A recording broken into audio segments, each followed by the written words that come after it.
Hey everyone, my name is Rudy from Rudy Marta Photography, and today I want to talk to you about wedding planning. My sister, she's in the middle of planning her own wedding, and Marta and I decided to help her out a little bit in regards to the planning process. We are experiencing the other side of things. Normally, wedding vendors, we have our own stuff and we specialize in a specific category, so we know the ins and outs of that category. That being said, I'm a wedding photographer. I don't know anything about planning. I don't know anything about planning with a caterer or a venue or a planner or decor, whatever it may be. So I decided to reach out to experts in their respective categories to talk about the common pitfalls that couples experience. What are some things that couples should watch out for when talking to specific vendors? And what are some things that they should keep in mind in regards to budget? That being said, let's go ahead and talk to Alecia over at RW Events and talk about the venue side of things. Let's go ahead and check it out.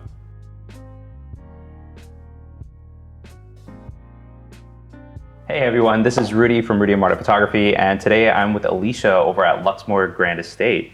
Thank you so much for taking time out of the day to actually talk to me about brides and everything that comes with finding your venue and everything like that. Yeah, happy to.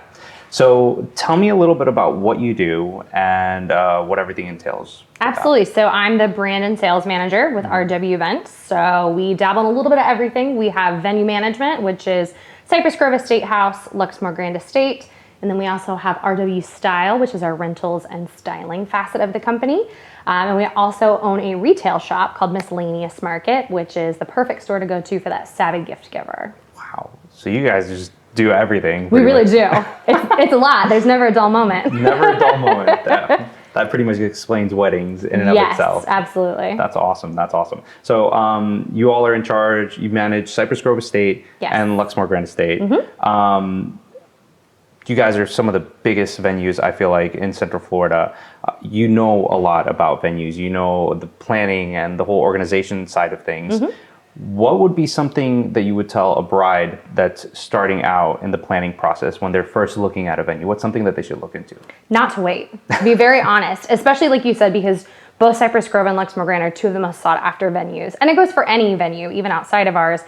There is a bride who has been planning her wedding since she was 6, and she's not going to stop planning that just because you may want to take some time to wait. So it always breaks my heart a little bit when a bride comes in and has her heart set on a date, and the reality is it's not available. Mm-hmm. So our venues book 18 months in advance. Some venues will book further out than that. They'll go even 2, even 3 years in advance, especially hotels. Wow. So it's always something that I think too, venue is the first step on the checklist. Once you have your venue, you've locked in your date, and then everything else can kind of come over time. So while you don't have to book it at that 18-month mark, why not? Especially if that date is something that might have some personal significance tied to it. If it's an anniversary, for example, don't wait because another bride's not going to. So in regards to the whole planning process with Luxmore Grande Estate and Cypress Grove, is there any sort of wait list? Do people reach out to you all and say, hey, I'm interested in this date. I know it's past 18 months. Is there any sort of priority or anything like that for those people? Not necessarily, no. And we're always happy to converse with those brides and get them out to the venues and take a look. I don't always encourage coming too far in advance because you may not know just yet what it is exactly you're looking for. And venues are opening up left and right. So there may even be something that pops up that you didn't even know you wanted. So I always suggest starting with doing some research. Also thinking about what's most important to you and your guests. Prioritize while you have the time. While we don't necessarily do a wait list, we're happy to go ahead and build a proposal. That way you can get a slight estimate. And then once the 18-month window rolls around, we're happy to go ahead and create a more formal proposal for you, get you over a contract, and make sure your date's secured. Perfect, perfect. Do you reach out to the brides if, let's say, somebody that showed interest, or are you like, hey, just to let you know that 18-month window is opening up tomorrow or in a week or something? Absolutely. We keep very close tabs with all of our brides who have inquired.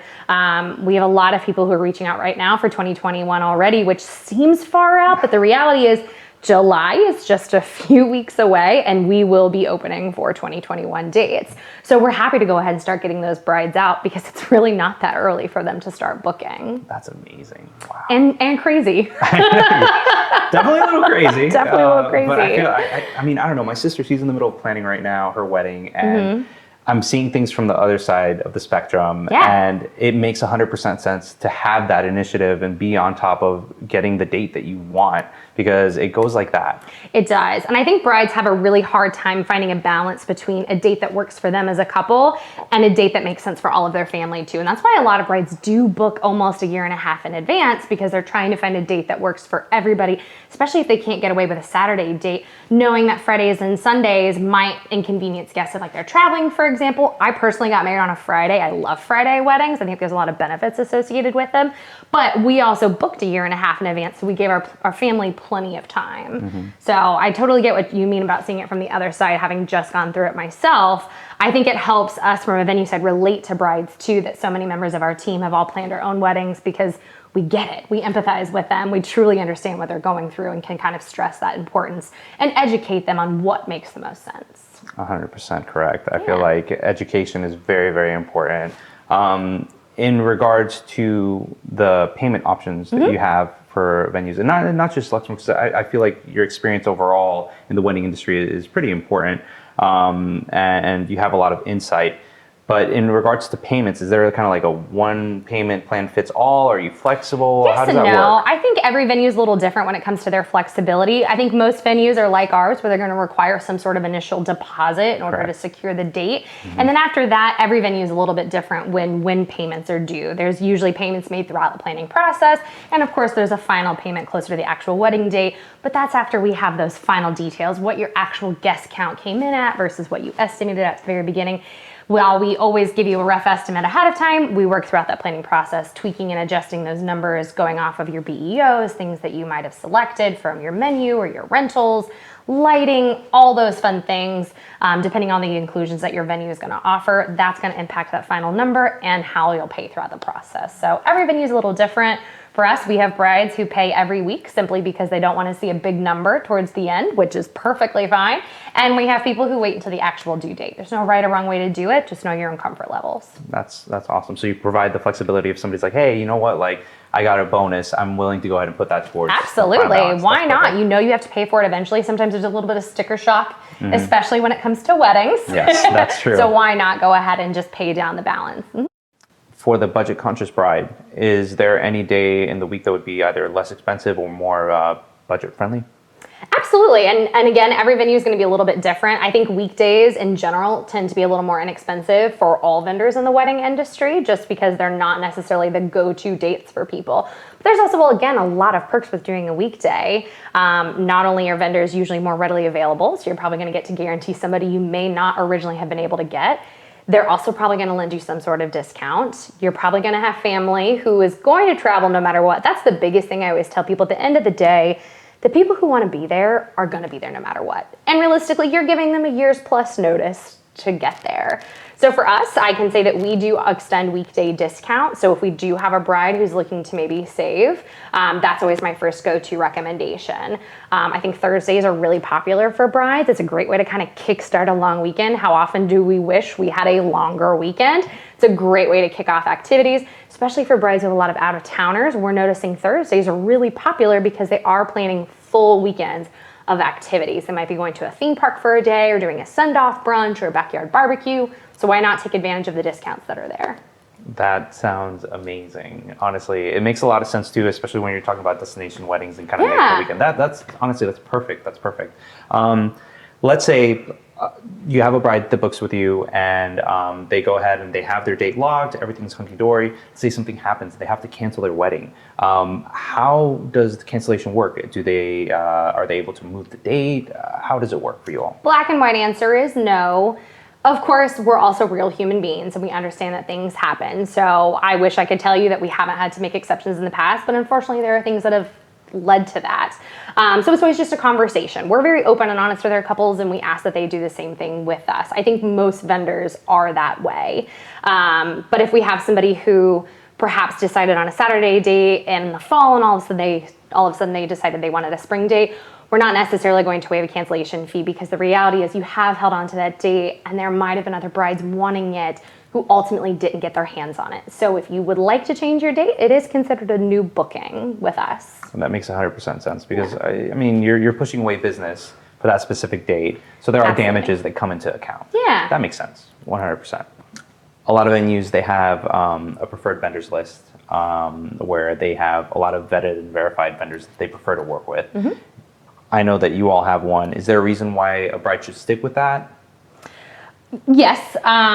Personally, they are vendors that we know will deliver exceptional service to them. We take pride in knowing the service that we are going to give them. So we try to steer them in the direction of vendors who we know are going to deliver that same level of service.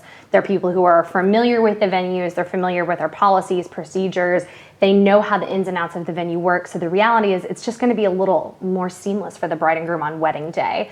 Now, while we never require that they select a certain vendor off of our list, all vendors do have to be licensed and insured. So if they do select somebody off of the list, that's the first thing I always tell them to look at. And the other thing I always focus on is make sure they're familiar with the venue. If they've never done a wedding at the venue, and you love them, perfectly fine. Get them out. I want to say hello to them. I want to walk them through the day. That way, when they get there, they're comfortable and they're not spending their time trying to find us, asking questions. They already know how to operate flawlessly, which in turn is going to give the bride everything she thought she was already getting. So it just works out for everybody in the long run. That is 100% true. Oh my gosh. There have been instances where, somebody reaches out to Marta and I and they're like, oh, we want this new venue that just opened up last year. Well, and I've never worked there. And I'm like, well, let me go ahead and go out with you. We can walk through the day together and pick out different locations that you want. Absolutely. That fit your style and the vision that you have. And we'll go ahead and kind of throw in that Rudy and Marta spin. So it makes perfect sense to take a tour. Absolutely. And I think the other thing that brides have to consider too is while we have a list, we know not every couple that walks in the door is the same and has the same aesthetic and desire for how they want their day to be seen. So again, while we offer you these great outlets to start with, a lot of times it serves as just a great research perspective to see maybe what it is you do like, but also what you don't like. There might be somebody who has discovered somebody that's new to the industry or they were bringing in from out of town. So we give them the freedom. We don't want to limit them to choosing exactly somebody off of our list. I think you can relate, especially from a photography perspective. There's so many talented people out there. And especially from a photo perspective, that's what the couples have. That's what's hanging on their walls. That's what they're showing their grandkids. So it's not fair for us to tell a bride she can't have that individual capture the day the way she feels it to. And we're always happy to provide recommendations. And there are new people who are coming up all the time. So the reality is if our list could include everybody, we would. But I think we try to steer the brides in a direction that we know will inevitably give them the day they want, but we're flexible. Exactly. I feel like the overall experience is probably the biggest factor, at least for me, from the photographer's perspective. When somebody's on that list, it's like, I vouch for them. I know that they're going to deliver a phenomenal experience. I know that your day won't be impacted by them. They're only going to enhance it. Right. And that's honestly, at the end of the day, something that Marta and I look at whenever we're on any vendor's list. It's we're there to represent your brand as well as You're our an own. Extension of the team Exactly. on wedding day. We all work together as one big team because our goal at the end of the day, regardless of what part of the industry we're in, is to deliver the same type of experience. Exactly. And so that's one reason I think the preferred vendor list is so important at every venue, because those are people who we know will be a team player on the day of for the bride and groom. Exactly. That's awesome. So that being said, with the vendors list or the preferred vendors list, there are usually some sort of planners or coordinators that are on that list. If a venue provides a sort of venue coordinator that works with the venue itself and not the bride and groom, should the couple stick with that? Should they go ahead and go into their own, out of their way to find a planner? How should they go about it? We always encourage couples. I think most venues do. We do require that they at least have a day of coordinator. And you kind of touched on it. It's like you said, our team's going to provide somebody from the venue side who's executing your layouts the way that they've been designed. We're making sure your rentals are set up exactly how you've envisioned it. So since our team is so busy on kind of all the behind the scenes work, it's really important that our couples make sure they have somebody there who's taking care of them. And at the end of the day, I think no matter how much you love Pinterest or how much the sorority girl in you tells you that you're a planner, even somebody who's done this now for years, there's no way I would have tossed my own bouquet. No one when to have cut my cake. The reality is you need somebody there because you're caught up in the moment. You're enjoying every little bit of the day. So your wedding coordinator is somebody who truly will take care of you. They're building that timeline. They're communicating with all of your vendors ahead of time. They're facilitating that rehearsal. They're getting the groomsmen down the aisle, as troublesome as they are. Sorry, gentlemen, but it's always you. No offense. None taken. So it is one of the reasons that we require it, because at the end of the day, although we know we have a team of vendors who are going to support the bride and groom, I always tell the bride and groom, make sure you understand if you don't have a wedding coordinator, that might mean your photographer is standing there with a list telling, the next bridesmaid and groomsman to go down the aisle, and then instead they're not capturing those photos that you've paid for. So at the end of the day, it's money well spent. I always tell my brides it's the best friend you'll ever pay for, which is true. So true. It's so true. It is somebody who will make sure the day runs efficiently, smoothly, and again, is there to support the couple. By far, it is the best vendor I think you will secure for yourself on wedding day, which is why we tell our brides it's not an option. It's something they have to do, because we know in order for our team and everybody else to execute what they need to do, we need another person on the hand to make sure they're also being taken care of. I agree with you 100%. From a photographer's perspective, I feel like that on the wedding day, having a planner or coordinator just be there for day of just relieves so much stress from me, because you're right. At the end of the day, there are some instances where I become the coordinator and I'm like, all right, guys, we have to get ready in 5 minutes to go ahead and go, which I don't mind doing. But at the same time, it's better to have somebody else that's literally, that's their job to make sure that everything's going. It's a go-to point person. Yes. Rather than saying, oh, okay, well, Rudy said this and the DJ said this, but the venue said this. It's one person for everybody to go to. And chances are they're going to have the answers. They're going to know what table that guest is at. They're going to know what table that high chair goes to, what time the first dance song is supposed to come on. It's too many details to not have one person or even a team. There's usually multiple coordinators there on wedding day. So by far, it is a must for brides. I highly recommend getting a coordinator. I feel like a lot of the wedding venues that are popping up, some of them are homes that have been turned into wedding venues.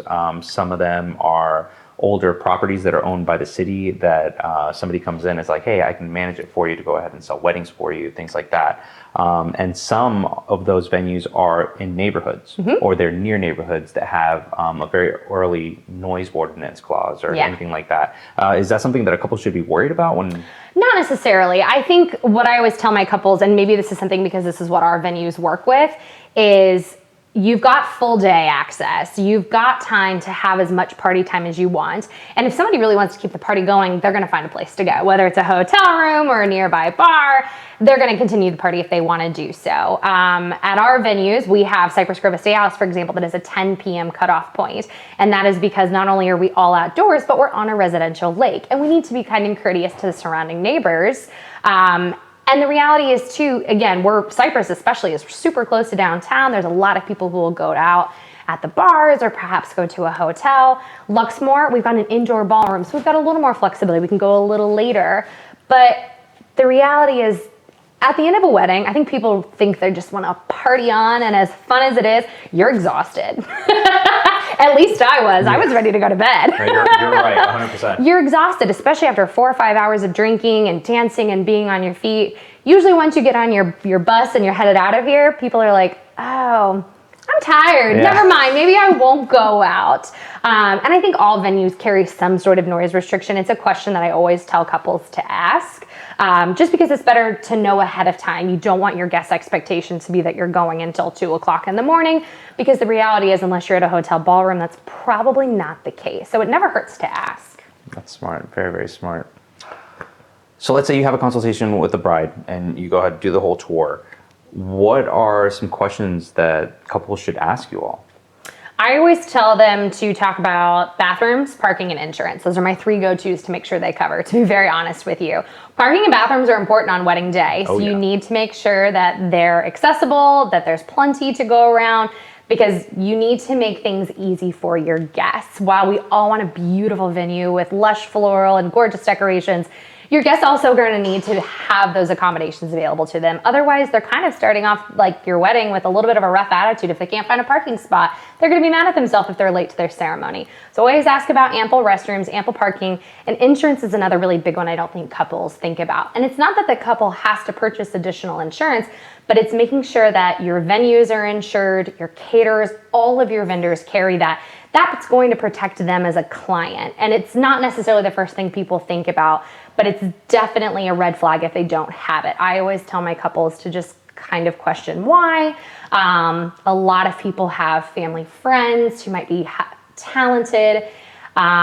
And most venues are going to require licensed and insured vendors. So that's always something that, especially if you have a friend who might be willing to donate a service or gift you something as part of your wedding day, always be asking that question to make sure that you're not going to inevitably be disappointed.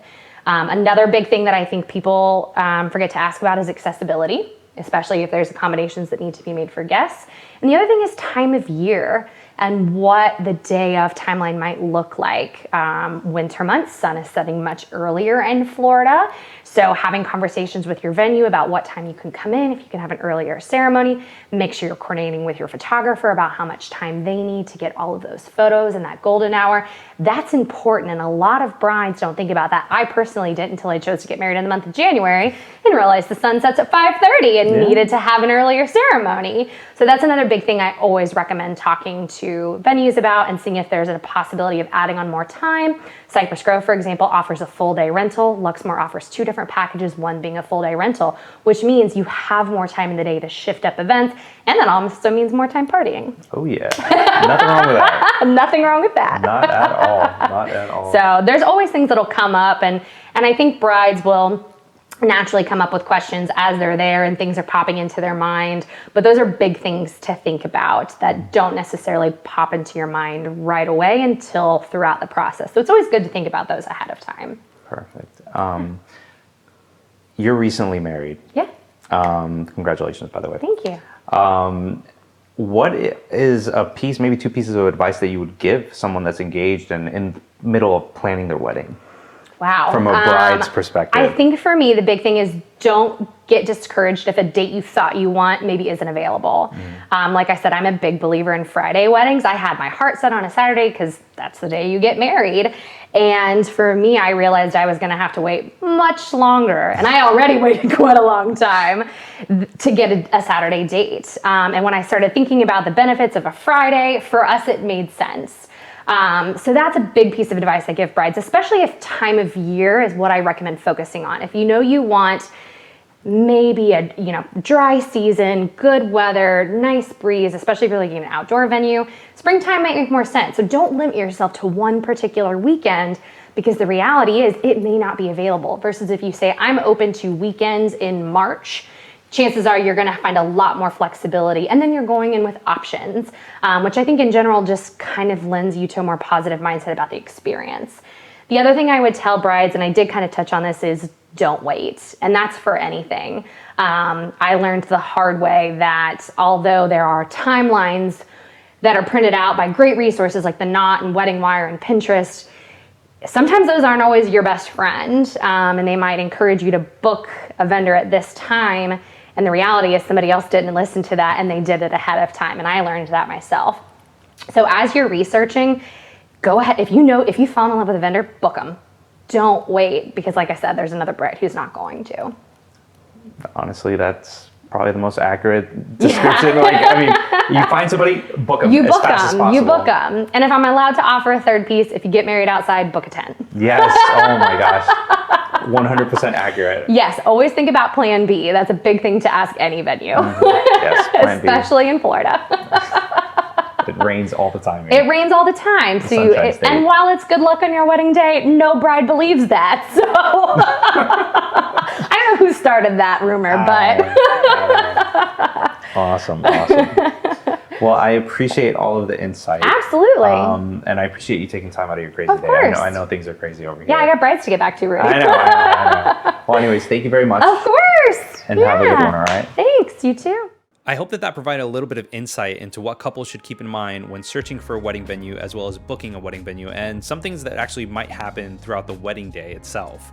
If you like the video, give us a thumbs up and subscribe to the channel. That way you can go ahead and stay up to date. Don't forget to hit the little bell. If you have any questions or comments, just leave it in the comment section below and I'll get to them. And we are currently working on the next vendor interview. I'm gonna go ahead and update the description below with a link to that video, and I'll probably leave it somewhere up there. But until next time, everybody, this is Rudy from Rudy and Marta Photography. Happy planning.